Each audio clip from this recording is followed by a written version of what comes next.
ಸರ್ಕಾರಿ ಈ ಕಾನೂನುಗಳೆಲ್ಲ ಎಷ್ಟು ಕಷ್ಟ ಅಂದರೆ ಕನ್ನಡದವ್ರಿಗೆ ಕನ್ನಡದಲ್ಲಿ ಓದಿ ಅರ್ಥ ಮಾಡ್ಕೊಳಕ್ಕೆ ಕಷ್ಟ.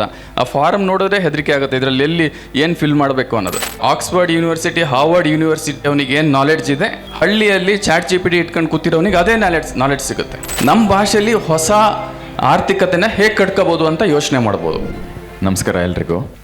ಒಂದು ಚಿಕ್ಕದಾಗಿ ಒಂದು ಭಾಷೆ ಹೇಗೆ ಹುಟ್ಟಿದೆ, ಹೇಗೆ ಬೆಳೆದಿದೆ ಅಂತ ತುಂಬ ಜನಕ್ಕೆ ಗೊತ್ತು. ಆದರೆ ಬಹುತೇಕ ಭಾಷೆ ಸತ್ತಿರೋದು ಯಾಕೆ ಅಂತ ನೋಡಿದ್ರೆ, ಅಥವಾ ಈಗ ಸತ್ತೋಗಿರೋ ಅಂಥ ಭಾಷೆಗಳಲ್ಲಿ ಯಾಕೆ ಸತ್ತಿದೆ ಅಂದರೆ ಎರಡು ಕಾರಣ. ಆ ಭಾಷಿಕರು ಸತ್ತೋಗಿರ್ತಾರೆ, ಇಲ್ಲ ಅಂದರೆ ಆ ಭಾಷೆಗೆ ಪ್ರೆಸ್ಟೀಜ್ ಅಥವಾ ಅದಕ್ಕೊಂದು ಏನು ಸ್ಥಾನಮಾನ ಇತ್ತು ಅದಿರಲ್ಲ. ಸೊ ಕನ್ನಡಕ್ಕೆ ಏನಾಗ್ಬಿಟ್ಟಿದೆ ಅಂದರೆ, ಕನ್ನಡದಲ್ಲಿ ಎಲ್ಲ ಅವಕಾಶಗಳು ಇಲ್ಲ. ಈಗ IT ಕಂಪ್ನಿಲಿ ಕೆಲಸ ಮಾಡಬೇಕು, ನ್ಯೂಕ್ಲಿಯರ್ ಸೈಂಟಿಸ್ಟ್ ಆಗಬೇಕು, ನ್ಯಾನೋ ಟೆಕ್ನಾಲಜಿಲಿ ಏನಾದ್ರು ಉದ್ಯೋಗ ಮಾಡಬೇಕು, ಇದೆಲ್ಲ ಕನ್ನಡದಲ್ಲಿ ಮಾಡೋಕ್ಕಾಗಲ್ಲ. ಹಾಗಾಗಿ ಇದಕ್ಕೆ ಆಕರ್ಷಣೆ ಇಲ್ಲ. ನಮಗೆ ಏನು ಬೇಕು ಮನುಷ್ಯರಿಗೆ ಅಂದರೆ, ನಮಗೆ ಏಳಿಗೆಗೆ ಪೂರಕವಾದಂಥ ಒಂದು ಟೂಲ್, ಇದೊಂದು ಸಾಧನ ಆಗಬೇಕು ಭಾಷೆ. ಬಟ್ ಕನ್ನಡ ಭಾಷೆನ ಆ ದಿಟ್ಟಲ್ಲಿ ನಾವು ಕಟ್ಕೊಳಕ್ಕೆ ಆಗ್ದಲೇ ಇರೋದೇ ನಮ್ಮ ಮುಖ್ಯ ಸೋಲಿಗೆ ಕಾರಣ. ಹಾಗಾಗಿ ಆದರೆ ನಾನು ಇಲ್ಲಿ ಸ್ವಲ್ಪ ಆಶಾದಾಯಕವಾಗಿಯೇ ಹೇಳ್ತೀನಿ ಕನ್ನಡದ ಭವಿಷ್ಯದ ಬಗ್ಗೆ. ಏಕೆಂದರೆ ಇವತ್ತೊಂದು ಈಗಷ್ಟೇ ನಾನು ಟ್ವಿಟರಲ್ಲಿ ನೋಡ್ತಾ ಇದ್ದೆ, China eliminates 12,000 university degrees to prepare for the AI era. ಏನಿದು ಅಂದರೆ, AI ಎರಾ ಇಂಗ್ಲೀಷ್ ಮೇಲೆ ನಿಂತಿಲ್ಲ, it is natural language processing ಅಂತ. ನಾವು ಯಾವ ಭಾಷೆಯಲ್ಲಿ ಬೇಕಾದ್ರೂ ಅದಕ್ಕೆ ಹೇಳ್ಬೋದು. ಈ ಕ್ಯಾಮ್ರನ್ ಹೇಗೆ ಮಾಡಬೇಕು ಅನ್ನೋದಕ್ಕೆ ಒಂದು 10 ವರ್ಷ ಡಿಗ್ರಿ ಓದಿ ಅಥವಾ ಅದರಲ್ಲಿ ಇದನ್ನು ತುಂಬ ಇದನ್ನು ಮಾಡೋ ಅಂಥ ಅಗತ್ಯ ಈಗ ಬೇಕಾಗಲ್ಲ. ಆ ಕ್ಯಾಮ್ರನ ಒಂದು ಫೋಟೋ ತೋರಿಸಿ ಇದಕ್ಕೆ ಏನೇನು ಬೇಕಾಗಿದೆ, ಇದಕ್ಕೆ ಯಾವ ಲೆನ್ಸ್ ಬೇಕು, ಇದೆಲ್ಲಿ ಸಿಗುತ್ತೆ, ಅಥವಾ ಇದನ್ನು ಹೇಗೆ ಕಲಿಬೋದು, ನಾವು ಏನು ನಮ್ಮ ಭಾಷೆಯಲ್ಲೇ ಕೇಳ್ಕೊಂತ ಹೋಗ್ಬೋದು, ಅದು ಹೇಳ್ಕೊಂತ ಹೋಗುತ್ತೆ. So intelligence is commodity. ಅಂದರೆ ಇವತ್ತು ಅದು ನಿಮಗೆ ಪಡ್ಕೋಣ ಅಂಥ ಸಾಧ್ಯತೆಗಳು ಜಾಸ್ತಿ ಇದೆ. ಅದು ಕನ್ನಡದಲ್ಲೂ ಸಿಗುತ್ತೆ, ಉರ್ದುಲೂ ಸಿಗುತ್ತೆ, ಕೊಂಕಣಿಲೂ ಸಿಗುತ್ತೆ, ಕೊಡವದಲ್ಲೂ ಸಿಗುತ್ತೆ, ಅಥವಾ ಕೊಡವದಲ್ಲಿ ಸಿಗದಲ್ಲೇ ಇರ್ಬೋದು. ಅಥವಾ ಎಲ್ಲೆಲ್ಲಿ ಇಂಟರ್ನೆಟ್ಟಲ್ಲಿ ಒಂದು ಭಾಷೆ ಚೆನ್ನಾಗಿ ಡೆವಲಪ್ ಆಗಿದೆ, ಅಥವಾ ಆ ಭಾಷೆದು ಲಾಜಿಸ್ಟಿಕ್ಸ್ ಅಥವಾ ಸಿಂಟೆಕ್ಸ್ ಈ ಅದರದ್ದು ಮೂಲ ಕ್ಲೀನಾಗಿ ಡಿಫೈನ್ ಆಗಿದ್ದರೆ ಯಾವ ಭಾಷೆಯಲ್ಲಿ ಬೇಕಾದರೂ ಅದು ಕೊಡೋಕ್ಕೆ ಸಾಧ್ಯ ಇದೆ AIಗೆ. ಹಾಗಾಗಿ ಕನ್ನಡನ ನಾವು ಒಂದು ಏಳಿಗೆ ಸಾಧನ ಆಗಿ ಮಾಡ್ಕೊಳಕ್ಕೆ ಇವತ್ತು ಸುಲಭ ಇದೆ. ಮತ್ತು ಇವತ್ತಿರೋ ಅಂಥ ಕೆಲಸಗಳು ಏನು ನಮಗೆ ಬರೀ ಇಂಗ್ಲೀಷ್ ಕಲಿತು ಸಿಗ್ತಿದ್ದಂಥ ಕೆಲಸಗಳು ಅದು ಇರಲ್ಲ ಇನ್ನು ಮುಂದೆ. ಯಾಕೆಂದರೆ ಅಷ್ಟು ವೇಗವಾಗಿ ಜಗತ್ತು ಇನ್ನು 3 ರಿಂದ 5 ವರ್ಷದಲ್ಲಿ ಅಂದರೆ ಈ ಗೂಗಲ್ CEO ಒಂದು ಮಾತು ಹೇಳಿದ್ರು, ಮನುಷ್ಯನ ವಿಕಾಸನದಲ್ಲಿ 1-2-3 ಭಾಳ ದೊಡ್ಡ ಹಂತಗಳು. ಒಂದು, ಬೆಂಕಿನ ನಾವು ಒಂದು ಮ್ಯಾನೇಜ್ ಮಾಡೋದನ್ನು ಕಲ್ತಿದ್ದು.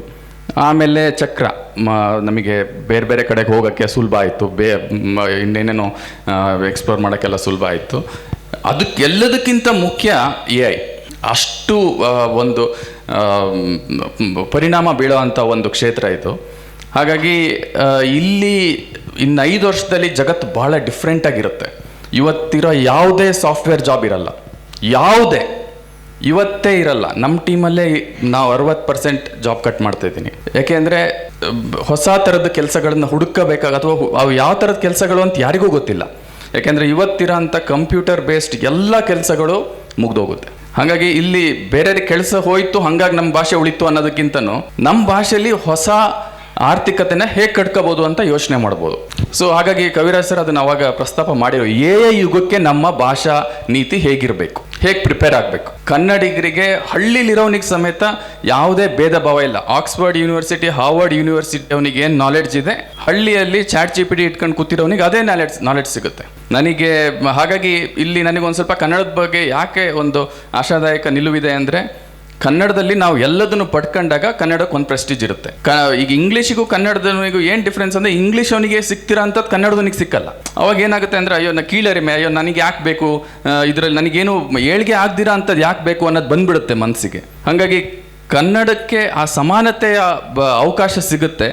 ಅದಕ್ಕೆ ನಾವು ಹೆಂಗೆ ತಯಾರಿ ಮಾಡ್ಕೊಳ್ಬೇಕು, ಅಲ್ಲಿ ಹೆಂಗೆ ನಾವು ಪ್ಲಗ್ ಆಗಬೇಕು ಅನ್ನೋದನ್ನು ನಾವು ಒಂಚೂರು ಯೋಚನೆ ಮಾಡಿ ಆ ದಿಕ್ಕಲ್ಲಿ ನಾವು ಒಂದು ಸ್ವಲ್ಪ ಕೆಲಸ ಮಾಡಿದ್ರೆ ಕನ್ನಡಕ್ಕೆ ಪುರುಷೋತ್ತಮ ಬಿಳಿಮಲೆ ಸರ್ ಹೇಳಿದ್ರು, ಸುಮಾರು ಭಾಷೆಗಳೆಲ್ಲ ತೊಂದರೆ ಆಗುತ್ತೆ ಅಂತ. ಅದು ಇದು ಅಪ್ಸೈಡ್ ನೀವು ನೋಡಿದ್ರೆ ಸುಮಾರು ಭಾಷೆಗಳು ಉಳ್ಕೊಳಕ್ಕೂ ಅಲ್ಲಿ ಚಾನ್ಸಸ್ ಇದೆ. ನಿಮಗೆ ಇಂಗ್ಲೀಷ್ ಏನು ಅಗತ್ಯ ಬೇಕಾಗಲ್ಲ. ಸೊ NVIDIA CEO ಇದನ್ನೇ ಹೇಳ್ತಿದ್ರು, ನಿಮ್ಮ ಭಾಷೆ ಅಷ್ಟೇ ಬೇಕಾಗಿರೋದು ನಿಮಗೆ, ಇನ್ಯಾವ ಕಂಪ್ಯೂಟಿಂಗ್ ಜ್ಞಾನನೂ ಬೇಕಾಗಲ್ಲ, ಇನ್ನೇನೂ ಬೇಕಾಗಲ್ಲ. ಯಾವುದನ್ನು ಮಾಡಬೇಕು, ಯಾವುದೇ ಒಂದು ಗೂಡ್ಸ್ ಆ್ಯಂಡ್ ಸರ್ವಿಸಸ್ನ ಮಾಡಬೇಕು ಅಂದರೂ ನಮ್ಮದೇ ಭಾಷೆಯಲ್ಲಿ ಕಟ್ಕೊಳ್ಬೋದು. ನಾಳೆ ಬರ್ತಿರೋ ಅಂಥ ಈ AI ಗ್ಲಾಸಸ್ಗಳೇನು ಬರ್ತಾ ಇದೆ, ಇನ್ನೊಬ್ರು ಯಾರು ಭಾಷೆ ಮಾತಾಡ್ತಿದ್ದಾರೆ ಅಂದರೆ ನಮ್ಮ ಭಾಷೆಯಲ್ಲೇ ನಮಗೆ ಕೇಳಿಸುತ್ತದು. ನಾವು ಮಾತಾಡ್ತಿರೋದು ಅವ್ರ ಭಾಷೆಯಲ್ಲಿ ಅವ್ರಿಗೆ ಕೇಳ್ತಿರುತ್ತೆ.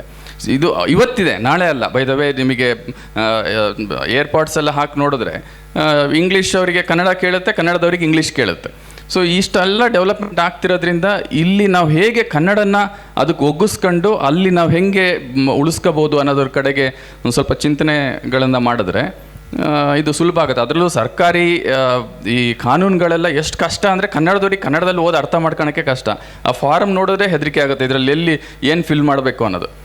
ಬಟ್ ನಿಮಗೆ ಮುಂದೆ ಅದು ಆ ಅಡೆತಡೆಗಳೆಲ್ಲ ಒಂದು ಸ್ವಲ್ಪ ಕಡಿಮೆ ಆಗ್ತಾ ಹೋಗುತ್ತೆ. ಕಾನೂನುಗಳು ನಮ್ಮ ಭಾಷೆಯಲ್ಲೇ ನಮಗೆ ಅರ್ಥ ಆಗೋಕ್ಕೆ ಸ್ಟಾರ್ಟ್ ಆಗುತ್ತೆ.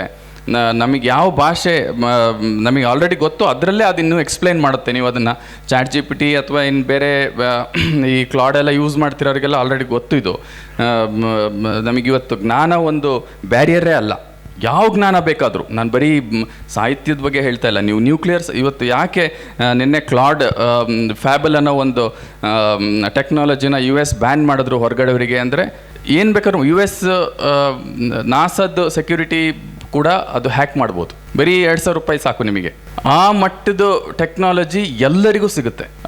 ಅದಕ್ಕೆ ನಾವು ತಯಾರಾಗಿರಬೇಕು. ಹಂಗಾಗಿ ಆ ಕಡೆನೂ ಒಂದು ಸ್ವಲ್ಪ ಯೋಚನೆ ಮಾಡಿ ನಾವು ಮುಂದಿನ ನಿಲುವುಗಳನ್ನು ಅಥವಾ ಮುಂದಿನ ಬದಲಾವಣೆಗಳನ್ನ ಪಡ್ಕೊಳ್ಳೋಕ್ಕೆ ರೆಡಿ ಇರಬೇಕು ಅನ್ನೋದು ನನ್ನ ಅಭಿಪ್ರಾಯ. ಧನ್ಯವಾದಗಳು.